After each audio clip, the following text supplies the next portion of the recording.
Hello বন্ধুরা, আমি আবার ফিরে এসেছি তোমাদের জন্য একটা ছোট্ট একটা ভিডিও নিয়ে। বন্ধুরা, আজকে ভাদ্র মাসের কৌশিকী অমাবস্যা, তাই অমাবস্যা তিথিতে আমরা আগে শুনে এসেছি অমাবস্যা তিথিতে নাকি কচু খেলে শরীরের সমস্ত রোগ দূর হয়। বন্ধুরা, এই দেখো আজকে আমরা সবাই মিলে কচু কিভাবে পেস্ট করতে হয় এবং তা তোমাদেরকে দেখাবো, এবং কত সুন্দর কচু আমরা তুলে এনে দেখো কি সুন্দর পেস্ট করছি।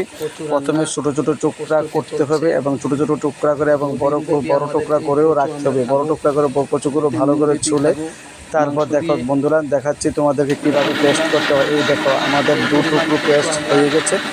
অনেকগুলো কচু আজকে তোমাদের জন্য পেস্ট করেছি, আমাদের জন্যও পেস্ট করেছি। তোমরা লাগলে যার যে লাগবে নিয়ে যাবে আমাদের থেকে। দেখো কত সুন্দর দুধের মতন পরিষ্কার হয়ে গেছে কচুগুলা। দেখো বন্ধুরা, এই সমস্ত এভাবে তারপর এগুলোতে মিক্সচার মিশিয়ে দিয়ে ভালো করে পেস্ট করে নিতে হবে। এবং আজকে আমরা কচুকি অমাবস্যা, তাই আজকে আমরা মাংস দিয়ে কচু খাবো। বন্ধুরা, তোমরা কে কী দিয়ে খাও কচু কমেন্ট করে জানাও। বন্ধুরা দেখো কত সুন্দর করে কচু পেস্ট করা হচ্ছে, এটা আমাদের বাড়ির রেসিপি। তবে ভাদ্র মাসের অমাবস্যা কিন্তু আমরা মিস করি না কচু খাওয়া। অনেকগুলো কচু আমরা আজকে পেস্ট করেছি এবং দেখো কত সুন্দর পেস্ট হয়েছে।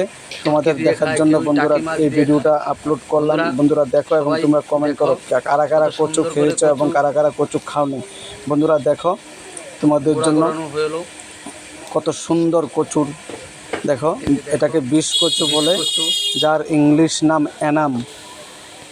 বন্ধুরা দেখো, বন্ধুরা এই ছোটো ছোটো ভিডিও পেতে গেলে আমার চ্যানেলটাকে তোমরা সাবস্ক্রাইব এবং লাইক এবং শেয়ার কমেন্ট করো। আশা করি আগামী দিনে আরও ভালো ভিডিও তোমার জন্য নিয়ে আসবো। অসংখ্য ধন্যবাদ, তোমরা ভালো থাকো। কৌশিকী অমাবস্যা।